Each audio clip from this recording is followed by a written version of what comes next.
being consistent more or less every day the last 5, 6 months has propelled me to levels that I was unable to achieve over 5 years being inconsistent. Hard to say. I wish I found a bell or a method like yours 5, 6 years ago, or been speaking for when I initially tried to take Spanish seriously. It's just being consistent and finding a method that works for you. And if you want to speak Spanish, then I can't see any way that speaking is not the right method. If you truly want to speak Spanish, um, then you need to prioritize the time. And as you mentioned, the methods used here does not mean that you have to be sat at your desk at a certain time every day or certain days a week. Today, I'm here with Jay, who needed to learn Spanish for. 5 years, Okay, 6 years. wonderful. And you need it for what? What was the reason? Well, to be honest, it's actually been a long time. I've been coming to Spain for about 20 years. I've been interested in learning the language, but really the last 5, 6 years, I've had a bit more of an interest in speaking with the natives and learning a bit more about the culture. And in order to do that, you need to speak Spanish. So Okay, wonderful. If you had to name your biggest struggle at the beginning, when you started learning Spanish, what was it? I'd maybe have to give you two answers. I'd say confidence in speaking, actually being able to go up to locals or have a conversation. I just lack the confidence and the ability to speak. Mm-hmm. Okay, perfect. What did you try before we started working together during this 5 years, during all this long period of time? What did you try? What was, did you do apps, lessons? What did you try? Yeah, predominantly Duolingo. I think like most people, but after 4 or 5 years of using that inconsistently, I wasn't really getting anywhere. And I tried some apps where you can meet people from other countries who speak Spanish, but I was never really able to maintain conversations there either. So yeah, that's what led me to you. Okay. And do you remember the moment when you thought, okay, I need to change the way I'm learning? Because I guess after some years, right? Maybe it was a moment that really made you decide that you needed a change. Yeah, so I mean, at the start of this year, I made a promise to myself that I was gonna give it a proper go in terms of learning Spanish. Like I mentioned, the last 5, 6 years, I've been very inconsistent.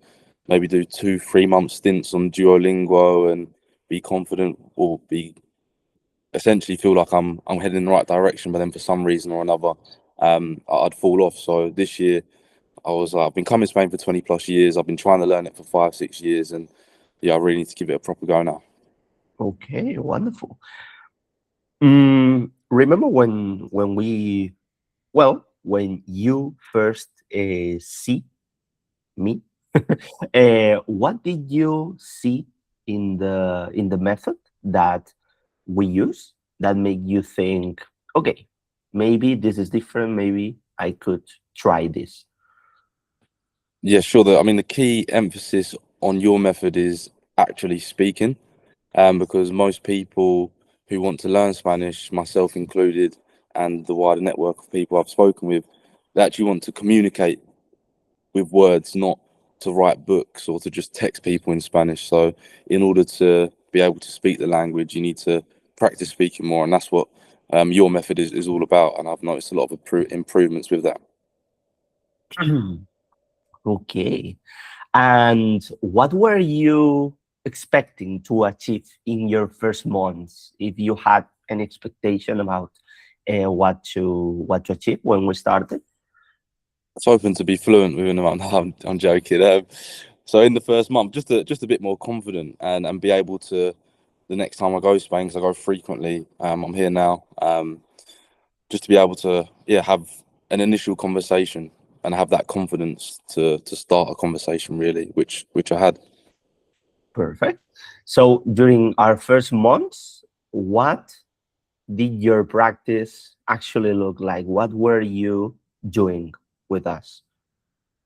Sure. So not just sit down lessons or watching videos, which is obviously an important part in itself, but also speaking to you consistently, more or less daily over WhatsApp using Spanish, and also the workshops that you run, attending them at least once or twice a week, speaking not only with people looking to learn Spanish, but native Spanish speakers who live in Spain, which really does help.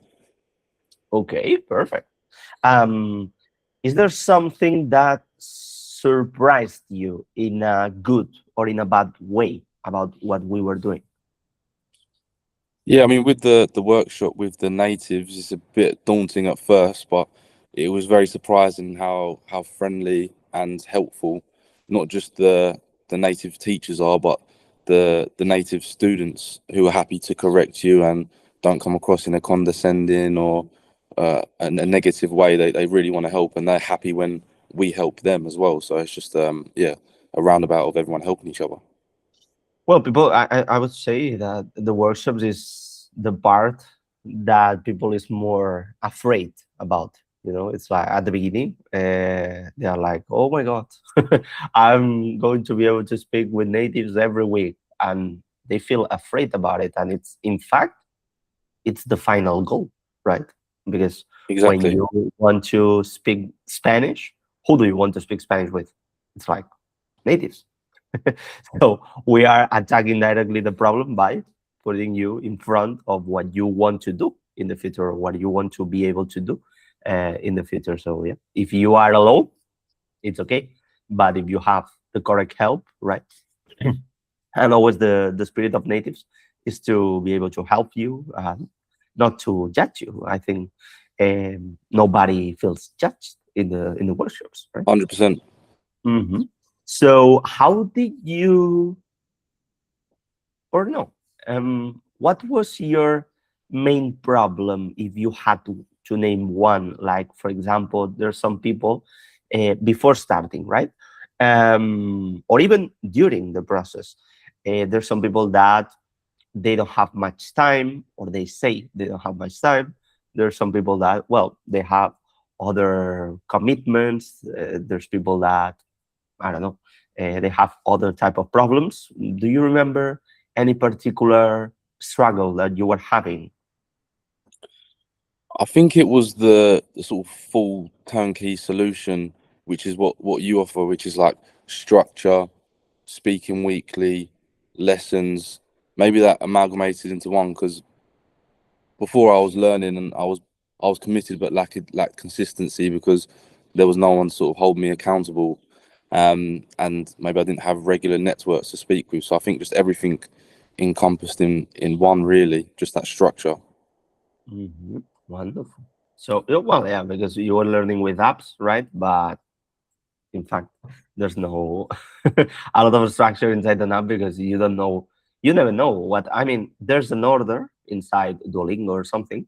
They follow the order that um, you are going to do, but at the end it's like very repetitive, right? It's like, okay, here I am again clicking on things, and it's like, if my goal is to speak, then maybe I should try something that allows me to speak, right? Okay, can you tell me three things, three real life situations you trained with us, maybe, or one, one, three, whatever, that you trained with us and then you faced in real life now, especially that you've been in Spain?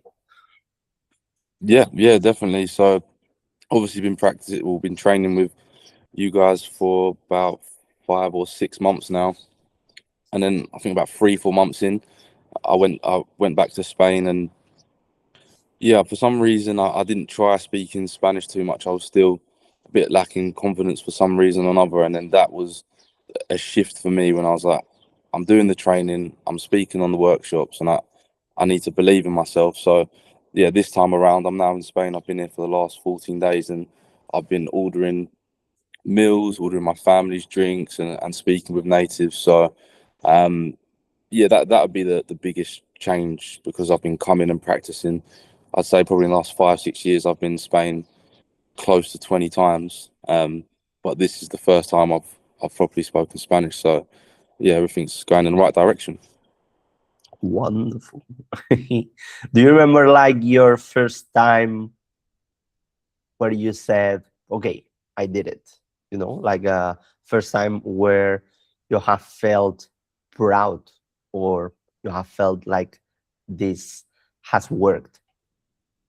Yeah, definitely. This time around, I was at a shop with my family, and my sister arrived late to the shop. However, I'd been speaking Spanish to one of the workers in the shop. I left the shop, and then my sister went in, and the worker asked my sister if she was Spanish because me and the worker were speaking in Spanish. Um, so I'm not fluent or anything, but that kind of made me feel like I'm definitely steps closer to becoming that way. Okay. How do you overcome the fear of making mistakes in front of people? Because this is a big problem, right? That people usually have when they need to start, or when they want to start developing their communication skills. And maybe it's something that happened to you at first, right? Like to be nervous, or to have fear of making mistakes. Do you c- can you recommend something to somebody that it is in your position when you started, about how to overcome this fear of making mistakes? I I think overcome's a good word, but also you got to embrace it because it's like when you learn anything new, um, it's a struggle, and not everyone takes the things straight away. Whether it's riding a bike or your first couple of days in a new job. For example, when I'm about to speak Spanish, still sometimes I get a bit hot and sweaty with nerves, but you just have to push yourself to do it because each time it becomes easier. For example, the first workshop I attended, I almost didn't want to attend because I was nervous, but then straight after it finished, I was like, I'm happy I did that. And every time I try speaking Spanish, I never feel afterwards, oh, I wish I didn't do that. Wonderful. What would you tell to somebody that says, I don't have time? And I like to ask you this in particular to you, because you have like a great routine. It's like, I know that you get up super early, and then you do a lot of things. So what would you say to a person that says, you know what, I don't have time to do this, or something that it sounds like, I think this usually happens because they think what we're going to do is traditional lessons, like join a lesson on Wednesday. And the thing is more, what they are thinking, it's, I don't have time to study, right? What we don't do. But what would you say to them? I would say it's not a matter of time per se, it's a matter of priorities. If you truly want to speak Spanish, um, then you need to prioritize the time. And as you mentioned, the methods used here does not mean that you have to be sat at your desk at a certain time every day or certain days a week. You can obviously go through the modules at your own pace. And also, we use WhatsApp to send audios, which you can do at any time of any day. And that doesn't need to be for half an hour, it can literally be 2 3 minutes a day. And it's about being consistent. That's what I noticed. Being consistent more or less every day the last 5 6 months has propelled me to levels that I was unable to achieve over 5 years being inconsistent. I'm very happy. If you could talk to your past self, your past Jay, from 5 months ago, what advice would you give him? Hard to say. I wish I found a bell or a method like yours 5 6 years ago, or been speaking for. Yeah, when I initially tried to take Spanish seriously, it's just being consistent and finding a method that works for you. And if you want to speak Spanish, then I can't see any way that speaking is not the right method. When people come to me, well, they have been trying like apps and classes and this type of things, and I tell them, okay, have you ever tried a method where you speak every day? And they are surprised that it's like something that they don't believe. You know, it's like, oh no, no, I don't think that by speaking I'm going to be able to speak. And like, okay, so how do you pretend to do it? It's like by filling blanks. That's the method that you pretend to that you want to use in order to develop your communication. It's like it doesn't make sense, right? But well, it's something that we are fighting every day against. Can you finish with one sentence maybe for anyone, like a piece of advice to anyone who feels stuck, who feels maybe consistent like you? mm, what to do in in this case, if you can give them an advice? I would say just not in quite a serious way, but just take a look in the mirror and really think what you want to achieve and why you want to learn Spanish. Because if the reason is strong enough, then you can set the goal to speak Spanish and you will be consistent and be disciplined to achieve that goal if you turn up every day. It's about them small incremental 1%, 0.1% every day. But as long as you're consistent and you've got a strong reason why you want to do it, then there's no reason why you won't succeed. And it's not going to be easy. Anything in life that's worth having, that's good, is not easy. So you've got to be willing to put in the work yourself as well. Hmm. Yeah, 100%. And well, in fact, even it's not it's not going to be easy, as I always say that I am not a magician. But you are going to you are going to improve much faster if the way you work is based and specifically designed to the goal that you have. I mean, if your goal is to be able to speak, this is what you need to do. If your goal is to learn how to swim, it doesn't make sense that you watch videos of people swimming, right? Because I'm not going to learn to swim by that. Um, so yeah, I'm very happy with your progress, Jay, and I'm very proud because you have been showing up, you have been consistent, and the results are there. So I'm super happy because I remember when you started, like yeah, around 6 months ago, and well, at the beginning it was like definitely much worse than now. A lot improved. So yes, yes. So I'm very happy, and you are going to achieve. I think you have covered a lot of the path to get to your goal, and what's missing, it's just like details. So I'm very happy. So thank you very much, Jay. That would be everything. Do you want to say something else to end? Because sometimes people, when I do this kind of interviews, they think they are actors, you know. So if you want to say something to to convince people that you are not a paid actor.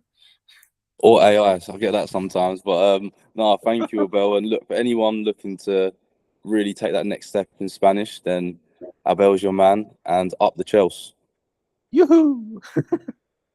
Okay. If you are in a similar situation, maybe you've tried apps, lessons, or teachers before, but you still cannot speak, I hope this video has helped you see what's possible. And if you'd like me to take a look at your case personally and see whether I can help you finally start speaking Spanish with confidence, there's a link below. Click there and we will analyze your specific situation. Thank you very much.